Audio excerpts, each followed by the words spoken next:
Yep, yep, yep, yep, yep, yep, yep, yep, yep, yep. Am I coming through okay? Yep, yep, yep, yep, yep, yep, yep, yep, yep, yep, yep, yep. Okay.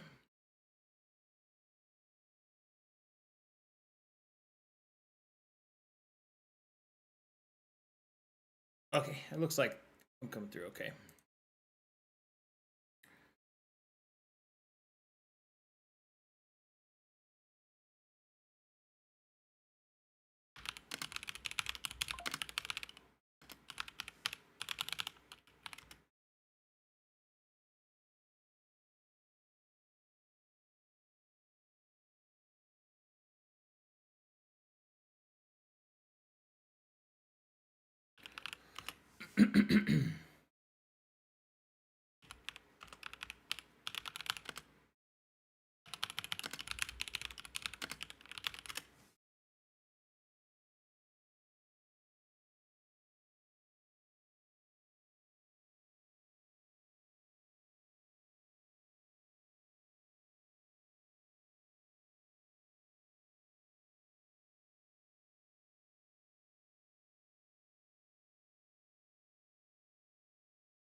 Give me just a second, chat room.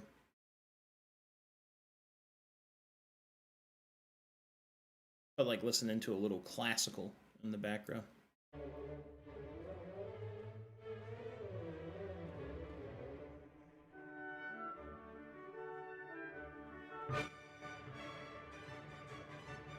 Sick. All right. Hello, hello. Let's get straight to it. We got lots to go over today.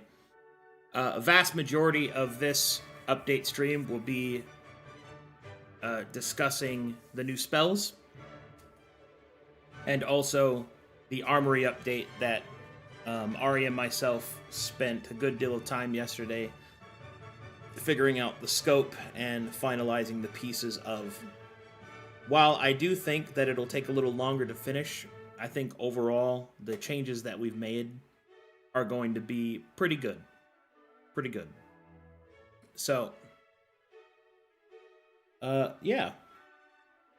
Let's get into it, shall we? First, I would like to remind everybody that you can still do anonymous feedback through Ari. So if you have things that you'd like to say, just any feedback at all, please send it through Ari. It can be as anonymous as you would like or not, all that good stuff. And as always, you can use the feedback channel if you want to post a thought, and so on and so forth. There is a new community night initiative that we're trying to set up where we can try to get community nights going every day in the hopes that more and more people will participate in them and we can kind of expand that stuff around. Level 3 spells have been finished, and I'll probably give a few examples, with the exception of telepathy, because somehow I missed that one, so I got to finish that Spherum. But other than that, all the spells should be done. Right now, the wiki team is cutting the fat from it, editing it, making sure it makes sense and that I didn't miss anything. Stuff like that. Let's see. And then there's the armory update, which we'll probably talk about a lot as well. So, there's that.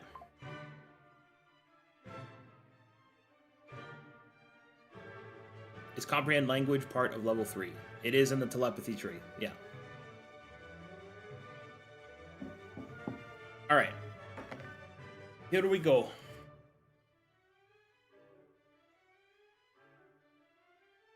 I figure we'd start with some spells, some examples and stuff like that, to kind of give people a little taste of what's going to be put on the wiki.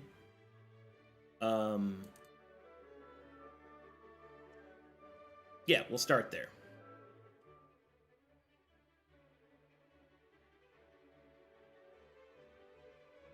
Let's see. I need the final draft.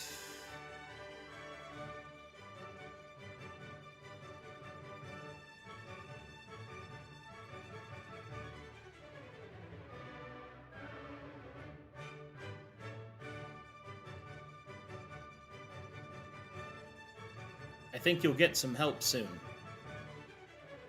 Okay. Alright. So, let's take a little look-ski-doodles, and we can start going over some stuff.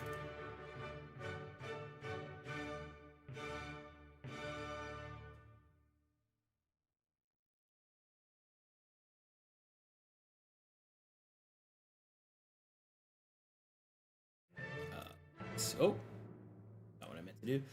Okay, so next thing we have to do, oh, I should get my obsidian open, actually. Obsidian. Get that open, because I've got some notes in here. Okay, cool. Alright, so let's go over it, chat room, shall we? We'll do an example, probably from a couple spherums.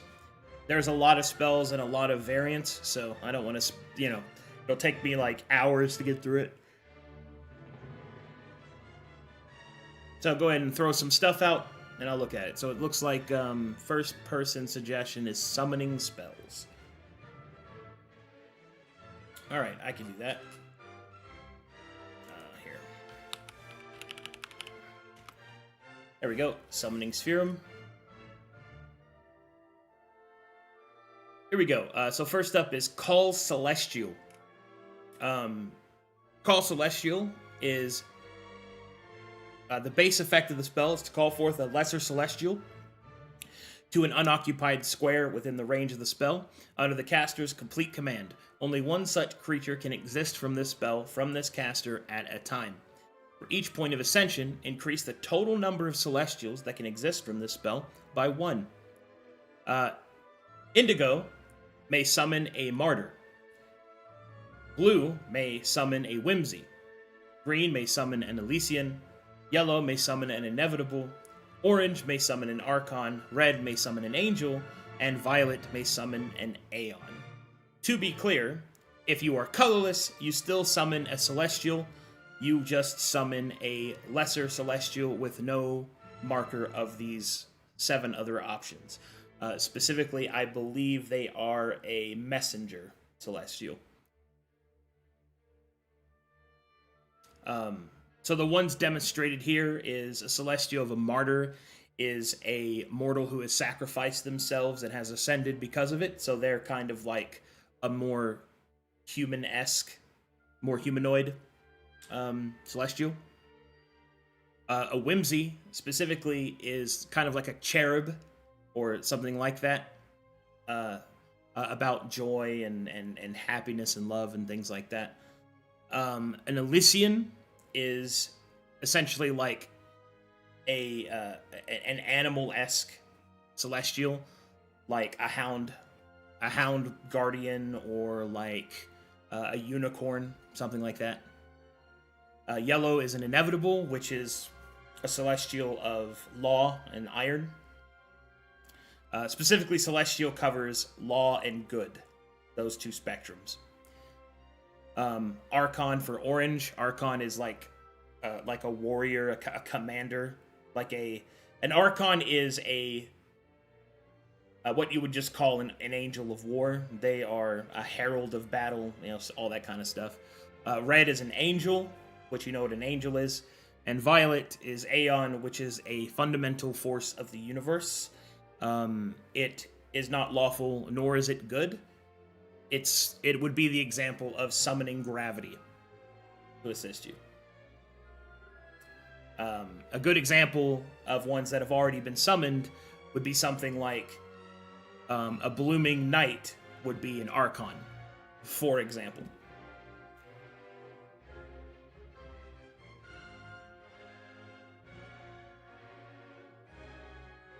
So there you go, Call Celestial. And then on the adverse, you have Call Fiend. which gives you which is the same as it works the same as the celestial spell, except you summon different stuff. Like you summon a ferryman, a nightmare, a demon, a devil, a daemon, a devourer, or a gnoll. So, there you go. All right. Any other sphere people want to see?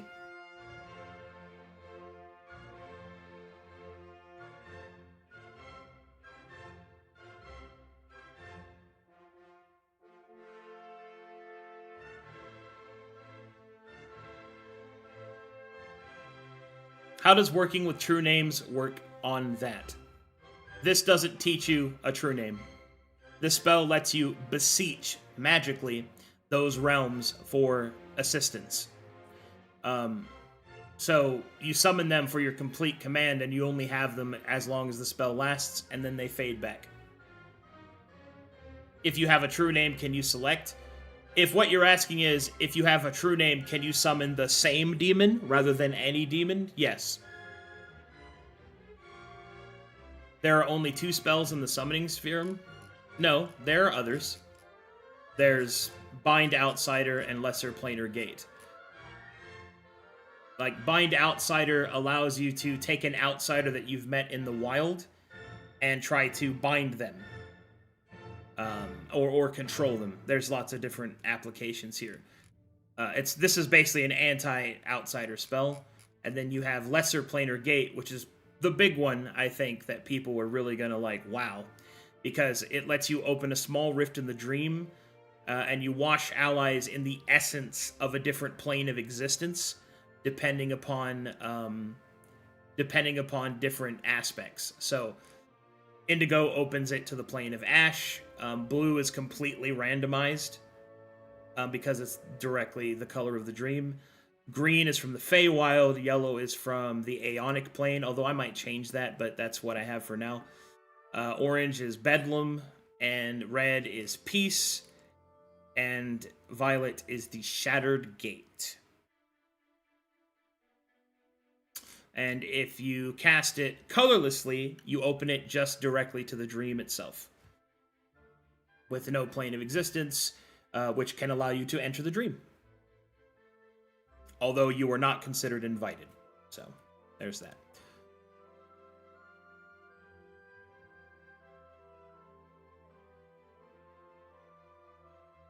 Alright, what other spheroms we got?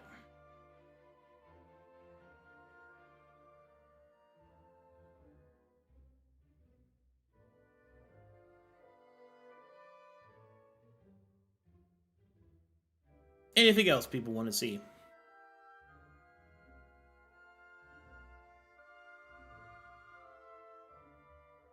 Could we see seals and sigils? I know Auntie is very interested in that. Curious as well. Is Gollemancy 3? Oh no, Gollemancy is available. Yeah, I'm gonna look at Gollemancy. It's pretty cool. Gollemancy Spectrum. Or Spherum. So first is Animate Construct. The caster animates a bound construct from available scrap or a prepared chassis, placing it in an unoccupied square in range under the caster's complete command. This creature uses the Lesser Construct base creature template and is immune to afflictions that require a mind. Only one such creature can exist from this spell and the caster at a time. And their traits are Immolator, Dreamwalker, Jotun, Time Drift, Champion, Protector, and Mage. They're essentially the same traits that the summoning of basic undead is. The difference is that Lesser Constructs are a little bit stronger than Lost Souls, which is why it's a higher level spell. There's also other, like, they're just a better creature overall in terms of their usefulness. Next you have is Overclock. The caster channels excess magical energy into a construct mechanically augmented in an ally or a vessel weapon or a steam-powered device, granting a bonus equal to the caster's spirit's to movement rating and damage dealt if it's a creature, granting a bonus on steam equal to the caster's spirit if it's a vessel weapon or a similar device, so long as the spell is maintained. And then if you have Indigo, Blue, like each of the different effects can do things like double the bonus, Blue allows you to affect multiple devices, Green lets you heal or repair the object, so on and so forth. Let's see. Next is Scrap.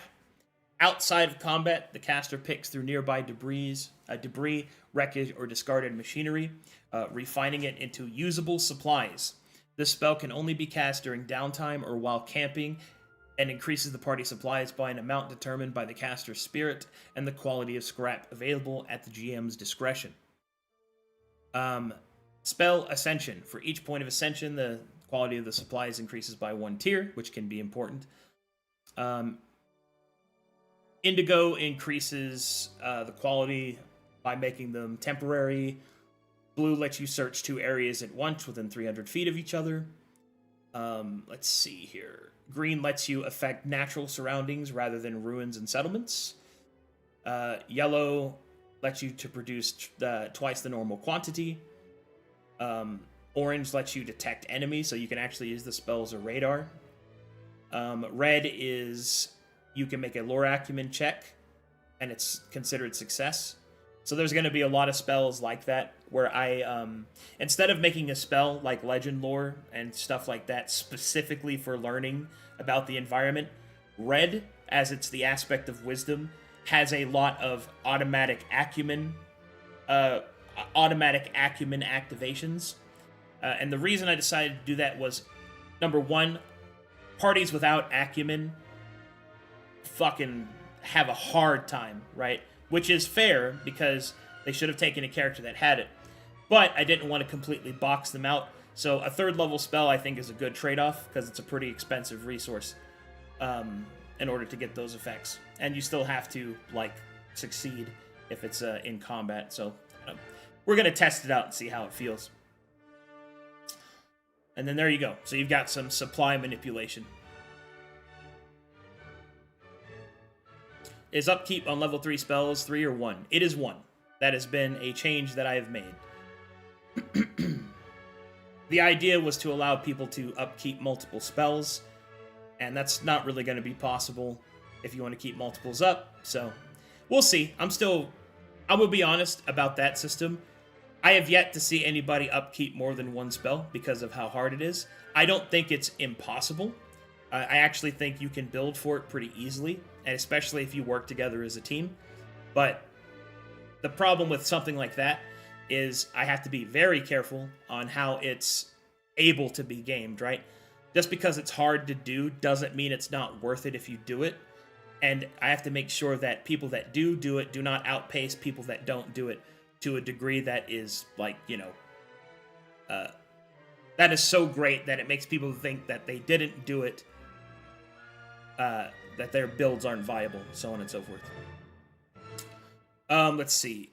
Malfunction, which is a, like, fuck you spell to constructs. And yeah, so there you go. Level 3 Mind. Level 3 Mind is Telepathy. That's the only one I haven't actually done. It slipped through the cracks somehow.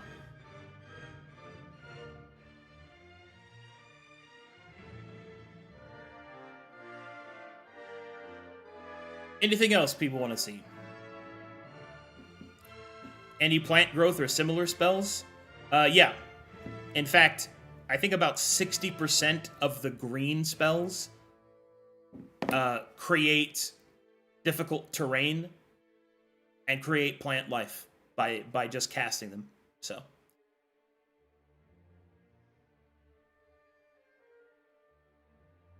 there's a lot of, like, traditional D&D-esque spells that I didn't make a spell for because they're naturally a part of the color, and I just had those effects become part of the color.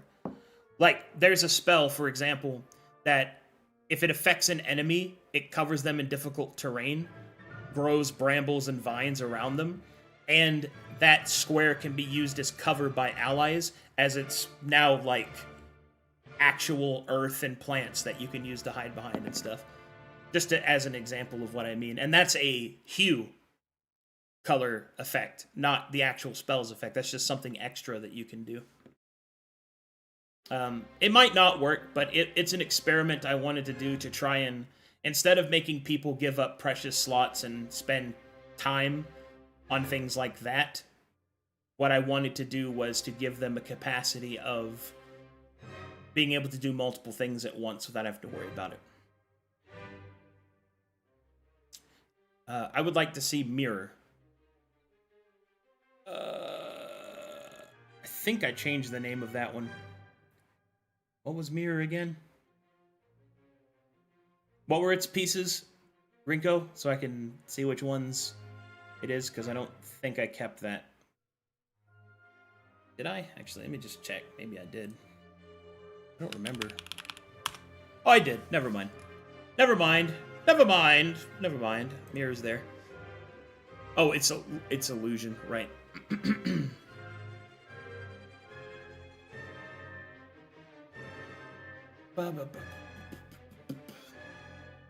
So Mirror gives you access to Duplicate, which lets you summon a double of yourselves. That's destroyed if it takes any damage, but depending on what kind of color you are, greatly changes how the effect works. Otherwise, it's just a duplicate that can eat an attack. Indigo gets the ability to sacrifice that double at any point to gain one additional action point. Blue is each double gains one action point of its own that can only be spent on defensive actions. So, like if you're a parry build with this spell, you can cast it on yourself, and if an enemy is fooled and attacks the wrong thing, that duplicate can actually defend itself. It's a pretty big defensive boon. Green is whenever it's destroyed, a verdant energy erupts from its base. Allies are healed 10 HP equal to the caster's spirit, and the ground becomes difficult terrain for enemies until the end of turn.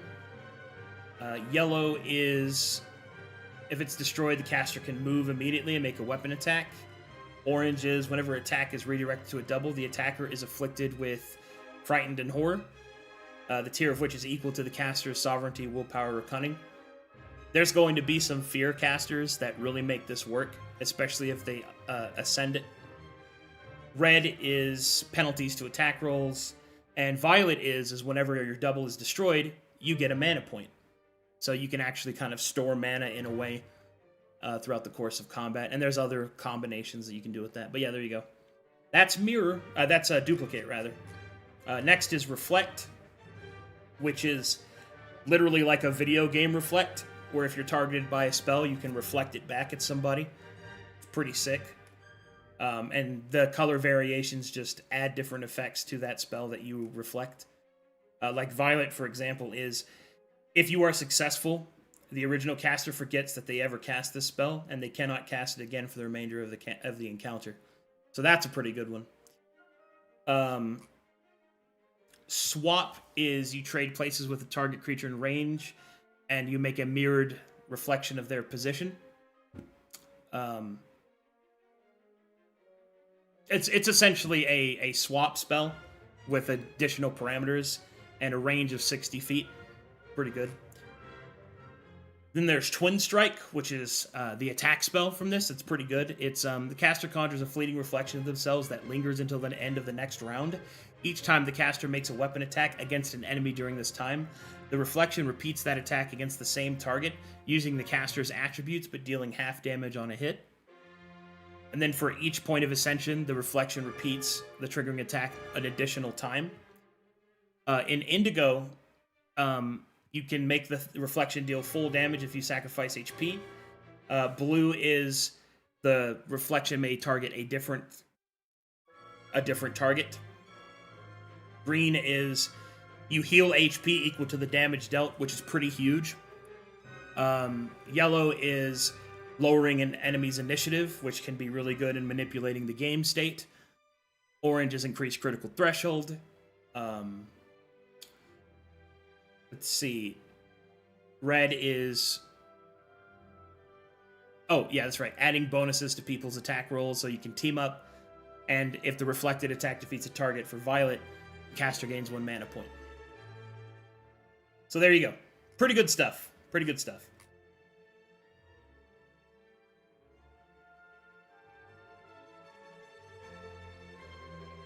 I would like to see level 3 from the Sensia Sphere.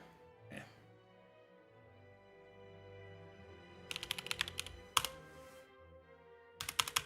Oh, I think I changed that name. What did I change that to?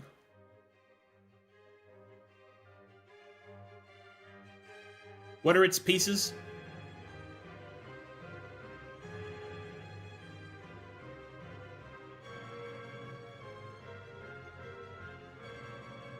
Mind and mass. Yeah, I did change its name. Wait a minute. That's second level. Oh, do you mean what Sensia becomes? I see. Okay, that was a weird way to ask that question.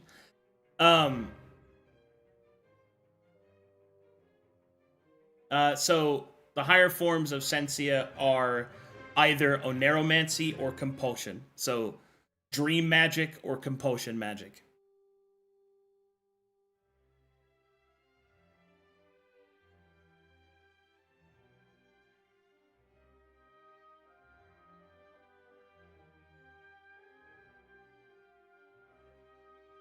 We'll do Dream Magic. That has a lot of out-of-combat application. I think people will probably want to see that.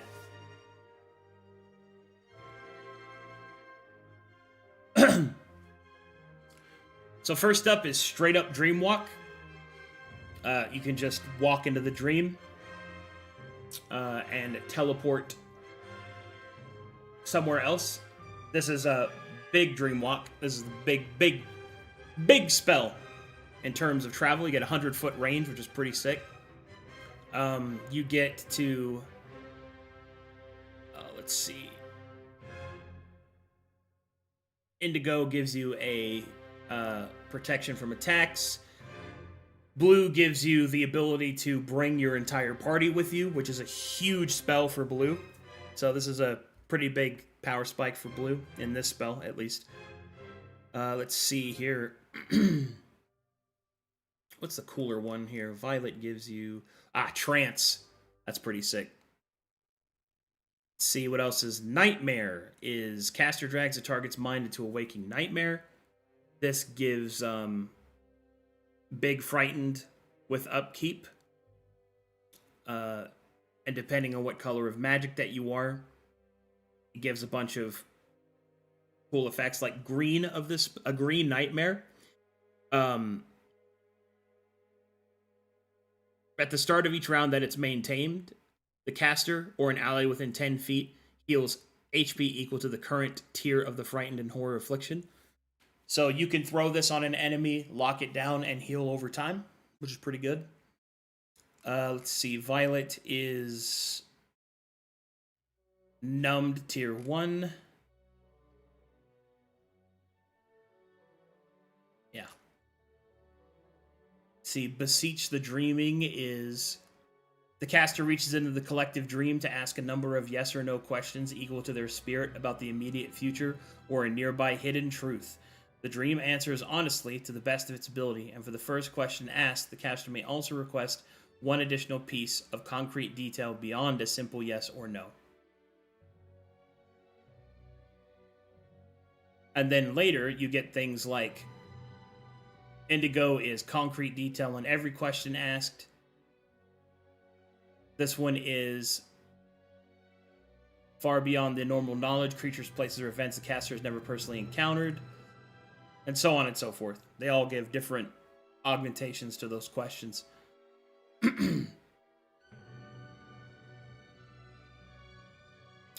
Let's see, Dreamscape's pretty cool. You turn the area around you into a shared dreamscape of design. You get to reshape terrain features, difficult terrain, cover, light level, within the radius of the caster's preference, as long as the spell is maintained. You can't...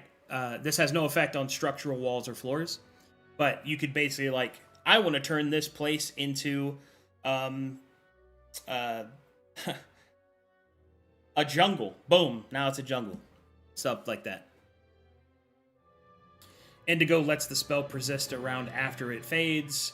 Blue allows you to Dreamwalk to any point in the Dreamscape as a free action once per round, and the radius of the spell doubles.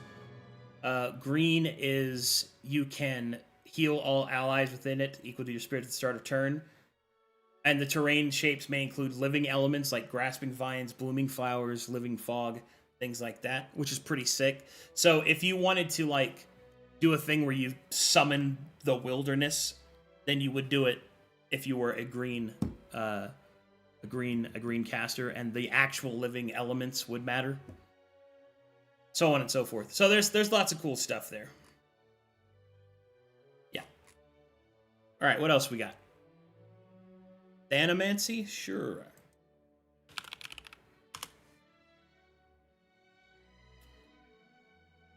First up is Drained Vitality. Caster makes a spell attack against the target in raid, siphoning their life force directly. If it hits, it deals 2d8 necrotic damage, and the caster heals HP equal to the full damage dealt.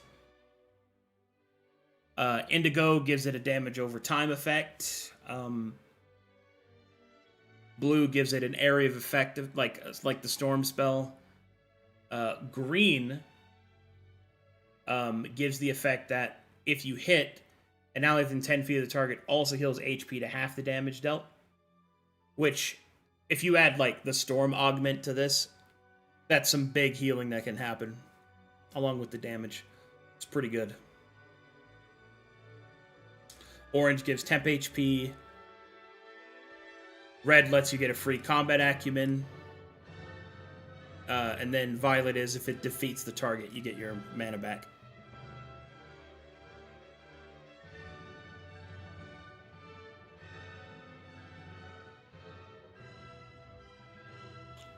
Are we getting Revivify? Or Revivify? I mean, I guess technically there's wound removal. And there's enough effects on the board that you could remove everybody's like injuries so that they can get back into the fight. But if you mean like if somebody dies, can you bring them back to life? No. That's not a third level spell.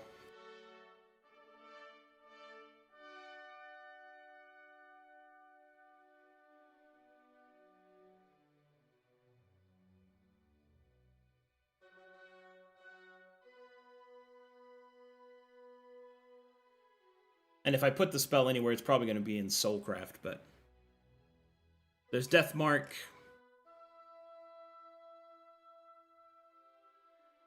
Vital Surge, this is the big heal one.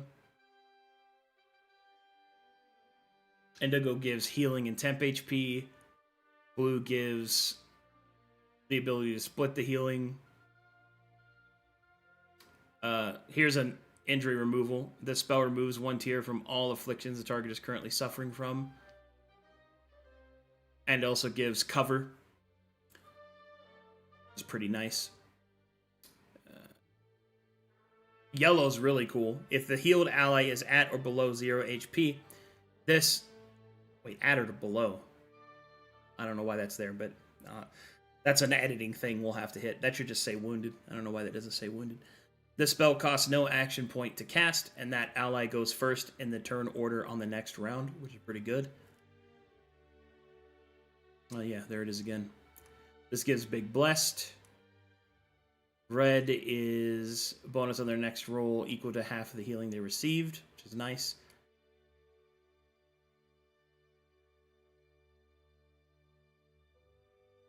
This gives a damage block, that's right, that's pretty sick. Next is Soul Rend,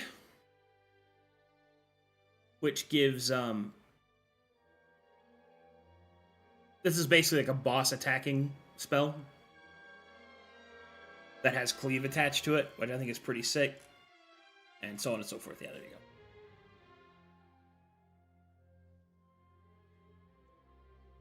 Yeah, this spell's gonna be crazy. Big spell. Big damage.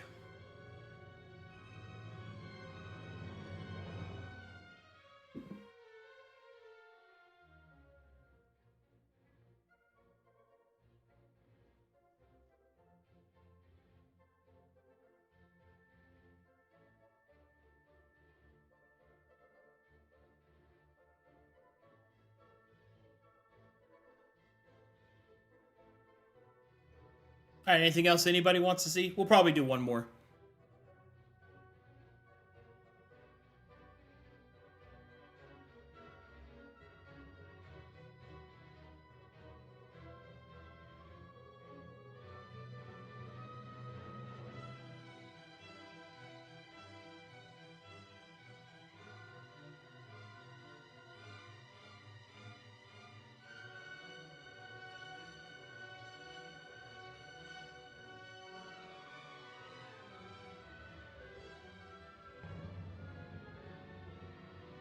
Uh-oh. Did I lose connection?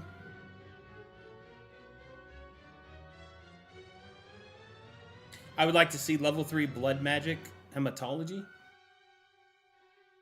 Oh, you mean hemomancy? Hemomancy is level 4, not level 3.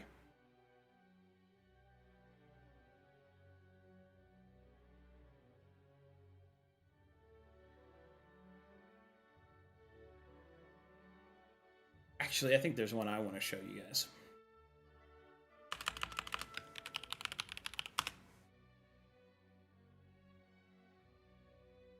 Infusion's pretty sick.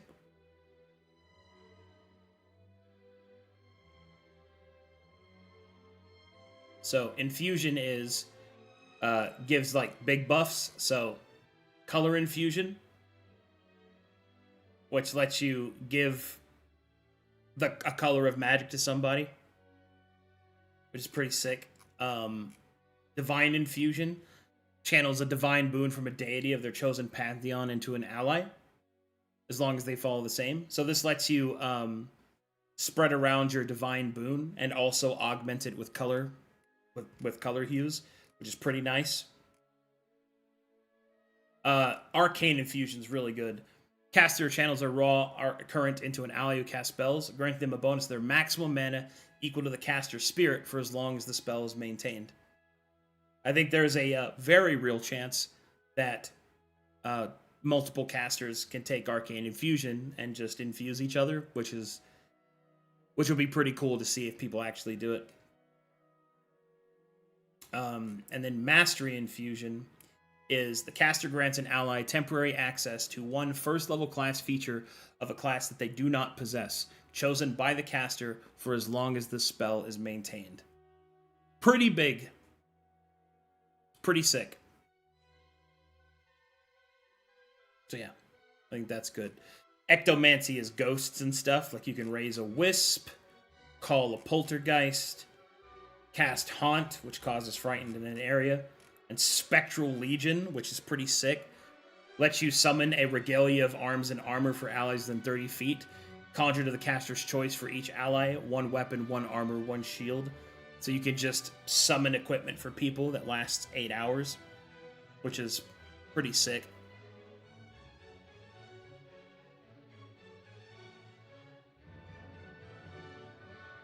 And the conjured weapons will have their own properties and stuff. Like, for example, they have no burden, which is pretty sick. Yeah. That'd be really nice. But anyway, there you go.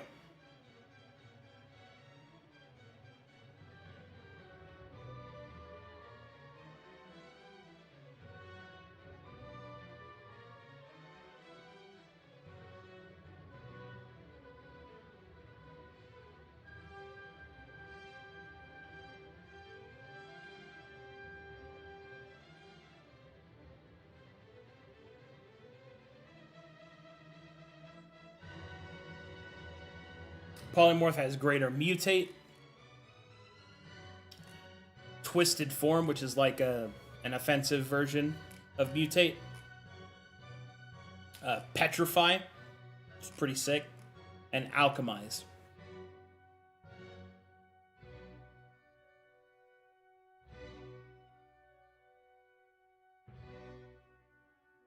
Alright, give me a second to change screens, and we'll go over to the next piece, which is all that there armor stuff I've been working on.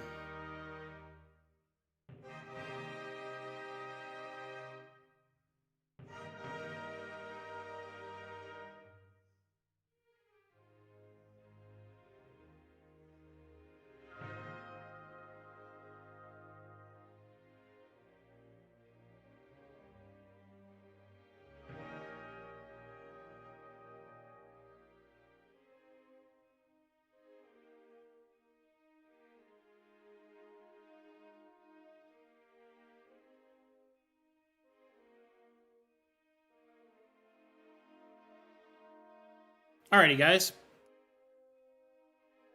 Sorry, some of this is written in my shorthand, but essentially, this is what we're working on for armor. I'm gonna walk you guys through what me and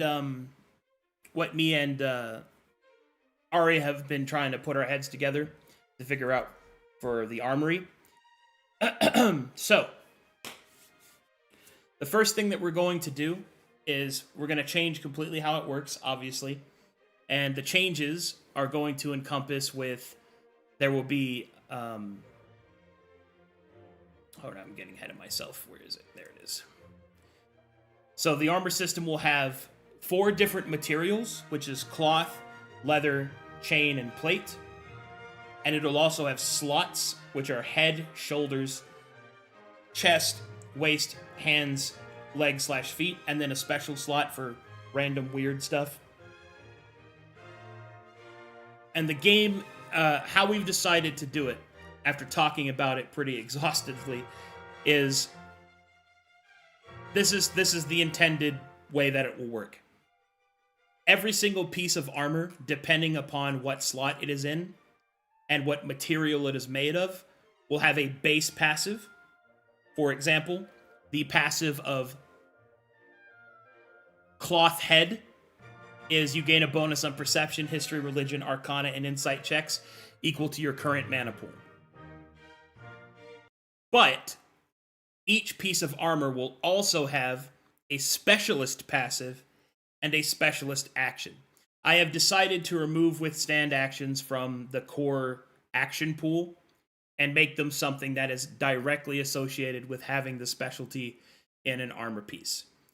Also, another change to that specialty is that each specialty piece, each use of your specialist class feature, which will be just equipment specialist, it's not going to be designated to heavy armor, light weapons. It's not going to be that anymore.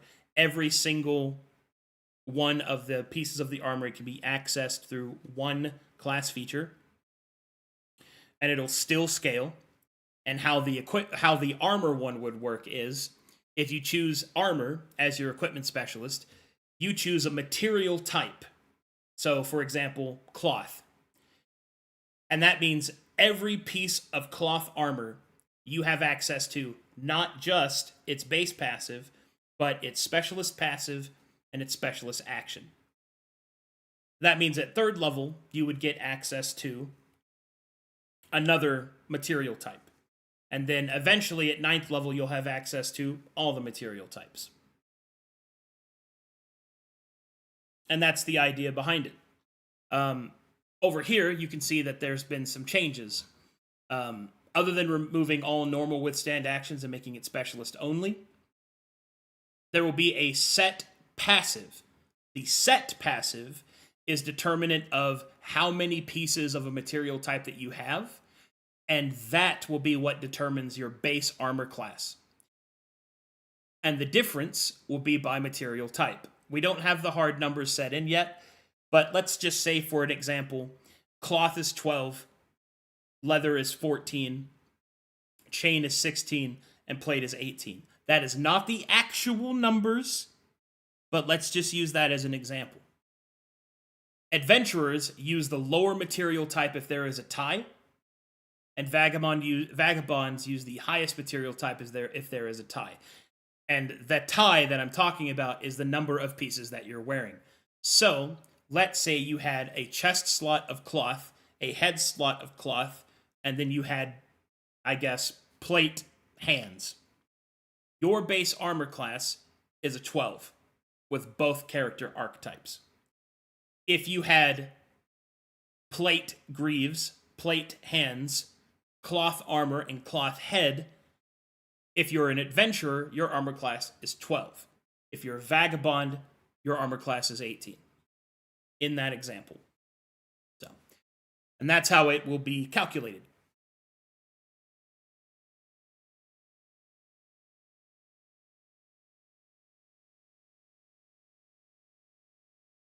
In addition to that, what we're going to be doing in order to make armors interesting to use and specialized with is that Arcane Cowl, Arcane Robe, excuse me, get ahead of myself. Each one of the item slots, which there's going to be like 5, we're going to start off with 5 pieces of each material within each slot, so there'll be 5 cloth heads to choose from, for example. Yeah.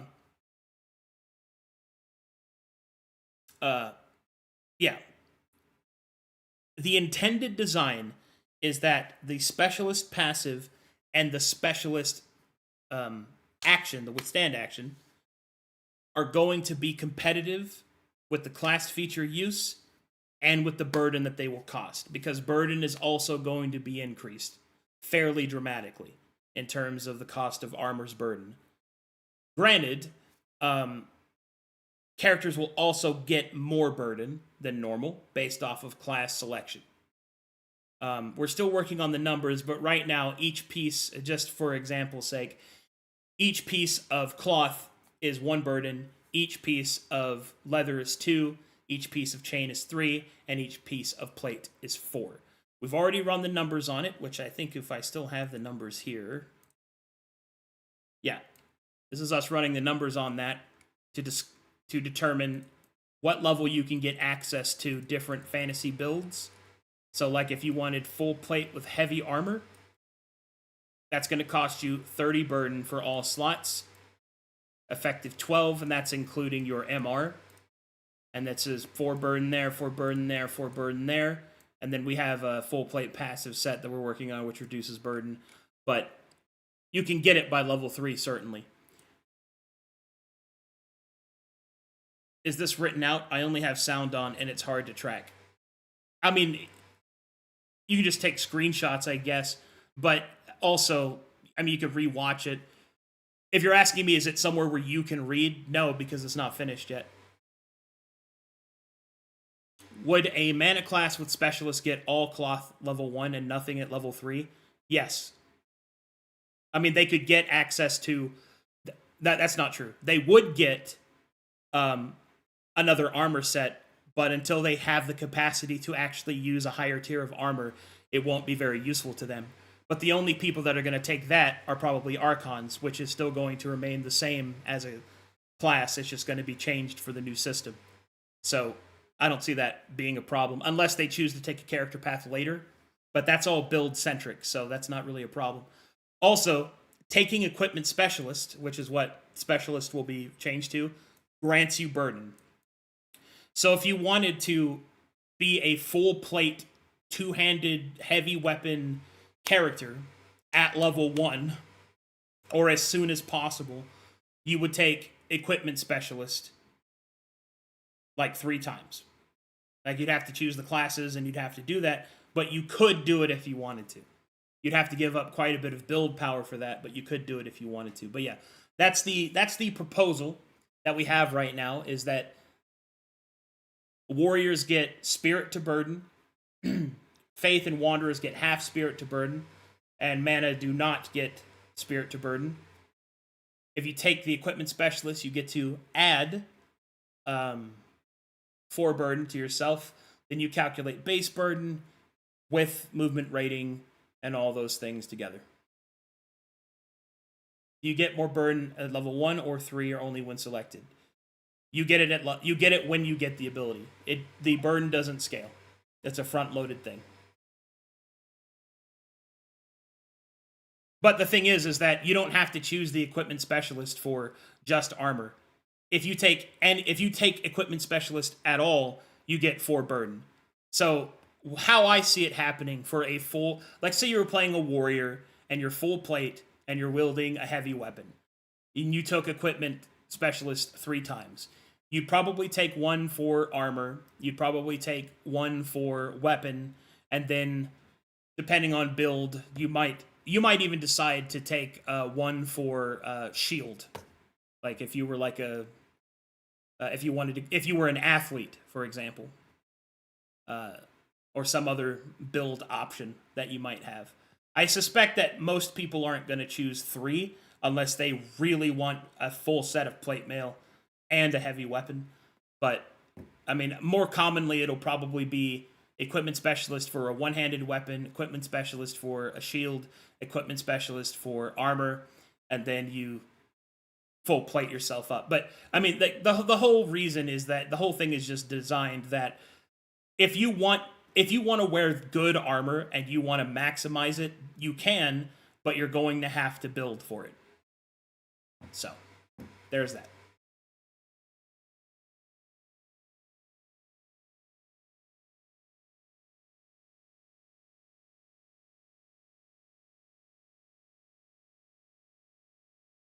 Okay, so I made some examples here. I did the arcane set for mana. This is one piece from each slot of the material cloth to give an example of my intended design spectrum. So Arcane Cowl, which is head, its specialist passive is you can detect magic as a supernatural sense in 60 feet. It's simply added to your senses, you don't have to activate it. Specialist action is whenever you would learn an enemy spell in battle, you learn that spell permanently, adding it to your list, which is very good. Arcane Robe specialist passive is you receive a bonus to your AC equal to the highest level spell that you have cast this turn that lasts until the end of the round. Specialist action is whenever you would use the channel core action, it also counts as a withstand action. In addition, you can gain a +1 to your AC until the end of the round. This is meant to stack with other sources. This is meant to combo with withstand action activations, and you get the idea. Arcane Pauldrons is whenever you would cast a spell, all adjacent squares to you are considered difficult terrain, extending 5 feet for each time that spell was ascended. That's not the level of the spell. That's for each time the spell was ascended. A very key difference there. The specialist action is whenever you would use the withstand action, you may reduce a tier of an affliction affecting you by 1. That is intended to combo with the other piece, but there will be other pieces that say stuff like that. That's just an intended combo piece to kind of show you what I'm talking about. Arcane Sash is the first spell that you would pay upkeep for, has its upkeep cost reduced by 1. That's obvious how good that is. Specialist action is whenever you would attempt an opposed check against an enemy source, you activate this withstand action. If you do, you gain a bonus to opposed check equal to your current mana pool. Boom. There you go. Good stuff there. Arcane Gloves is attack spells you cast that target one target may target an additional target. Specialist action is you may use this withstand action whenever an attack spell you have cast would miss. You may re-roll that attack. Why that's important is that if you cast one big spell, you put all of your mana into it, especially if you're like a wizard or something, which you can put a lot of shit on a single spell, and it would miss, now you can re-roll by spending more action points, which is pretty nice. Arcane Leggings. First point that you spend on movement is treated as dream walking. You just get to teleport.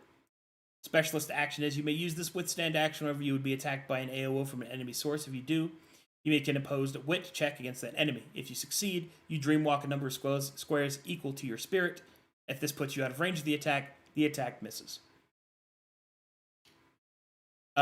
Withstand actions will also be connected to their material type, and the strength of that withstand action will also be connected to the action point cost, following the standardized formula. So that means that these withstand actions for cloth cost 1 action point. The withstand actions for leather will cost 2, chain will cost 3, and plate will cost 4.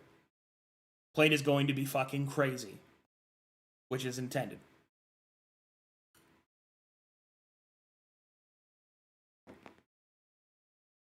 And there you go. 1 APC to remove injury sounds kind of OP. You won't be able to remove an injury with that. Because injuries are incurred. They are not afflicted.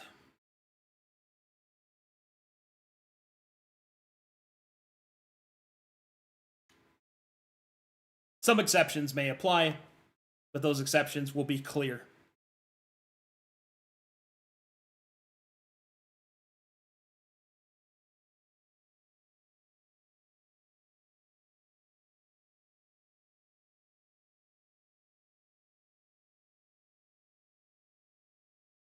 Anyway, that's pretty much it, I think. I mean, obviously, there's a lot of pieces to work on. There's a lot more to go over. Like, I think I need to make, what is there? There's 4 times 6. Excuse me, that's 6 slots. There's 4 pieces of that, and then there's going to be 5 of each of those. So we basically have to make 120 pieces of armor, and of those 120 pieces of armor, each of those will have essentially 2 effects, so it's 240. About 240 abilities I gotta make. Should we expect that the same armor pieces with the same effects will be available for certain enemies and opponents PCs may encounter? Absolutely. Anything that I make on the equipment spectrum, your enemies can use as well.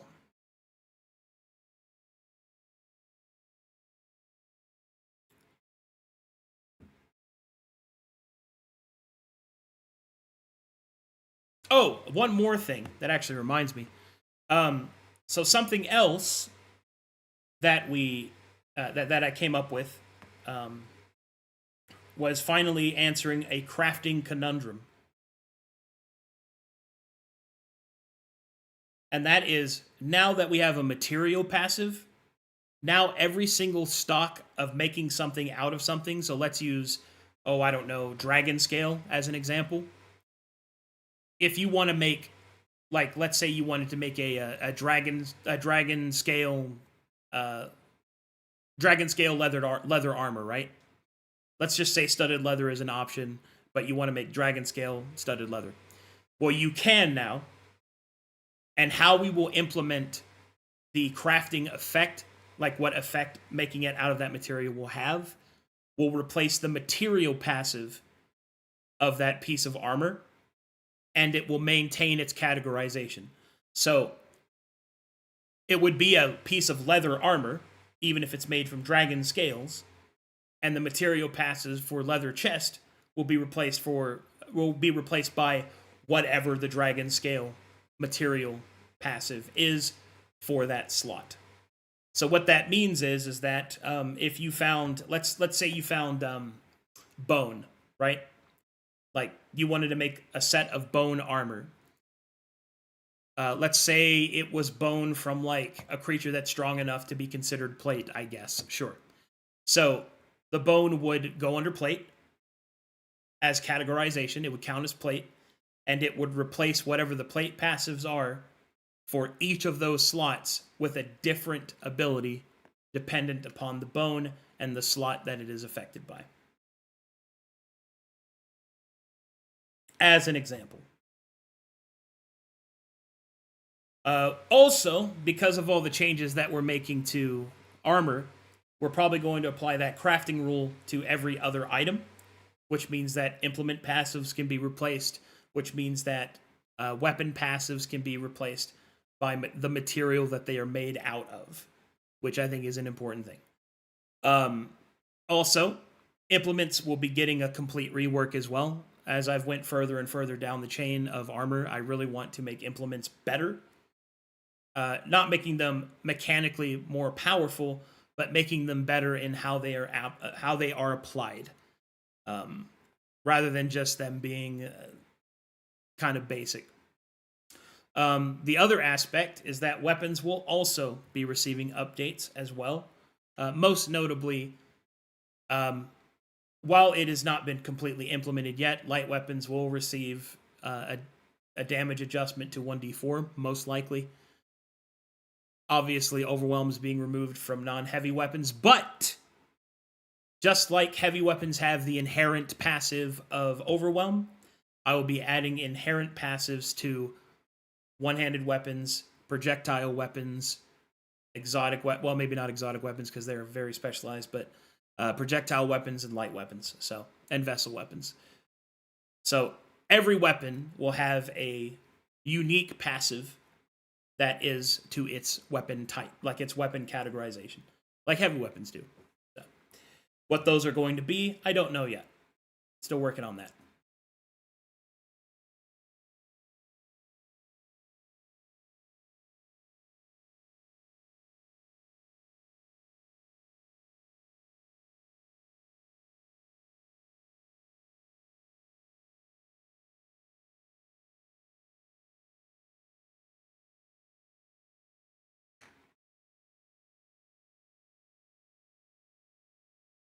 Any other questions you guys got?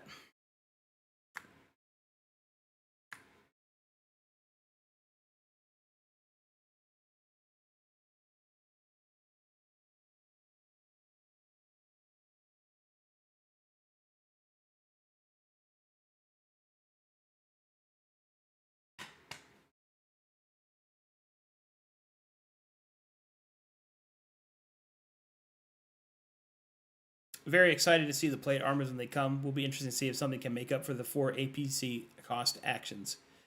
Well, I'm planning on making them good. Whether or not people will think they're worth it, I suppose we'll have to see.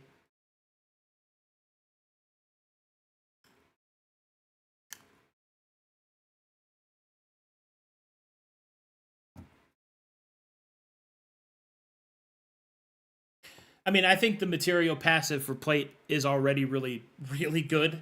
So, like, blocking 2 injuries in between downtimes for that area of your body is pretty good.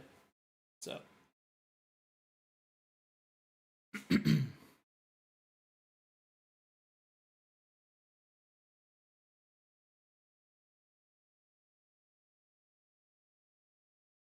In fact, I think the hardest one to balance is going to be faith. Because it's right in the middle of everything.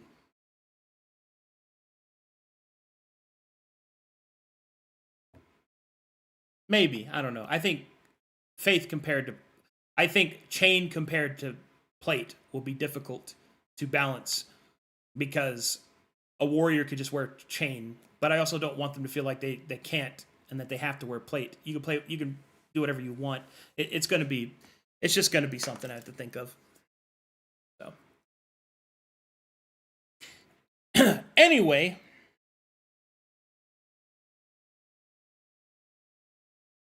you said AC is based on the set with the most, and will there also be passives for it? Yeah, the set passive will have its own bonus, and also you will have your base AC determined by how much, or by the set that you have. So cloth set, leather set, chain set, plate set. So this will allow for people to do minor item changes, like you can do some mixing and matching with things that you want. Obviously, this will favor vagabonds a lot, but I also think that's a good thing because they're naturally more multi-archetypal. And I removed the vagabond only items, and I just gave them that bonus instead, which I think it'll pay off because like a vagabond could wear cloth, leather, chain, and plate, and just have plates base AC, which is pretty good. So, for example, a plate wearer would want at least 3 plate. Well, that's like it's determined by if it's the most of the armor that you're wearing. Technically speaking, you could just wear a plate chest, probably, and no other armor pieces and have 18 AC. But you have no other armor pieces. I suspect that's going to happen a lot for people that don't have a lot of excess burden. But, like I said, it's about how much you want to put into it, which is the intention.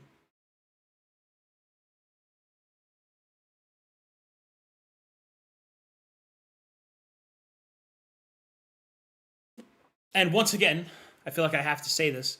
The AC numbers are not set in stone yet. I'm just using those for examples. 3 plate, 2 chain, and 1 cloth is plate AC? Yes, that is correct. Because you have more plate than anything else. And that is also 12, 18, 19 burden. So.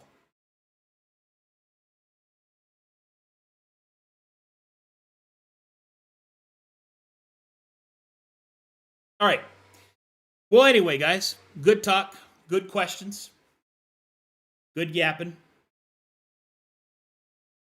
Hey, Arcadum, how do you pronounce wash your sister sauce?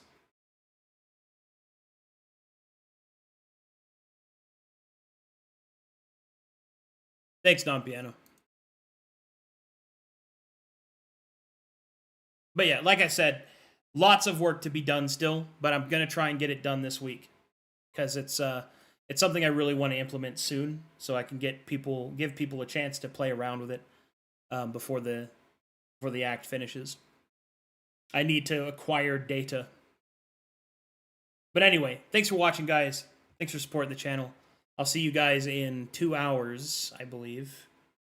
2 hours for Blades of Freedom.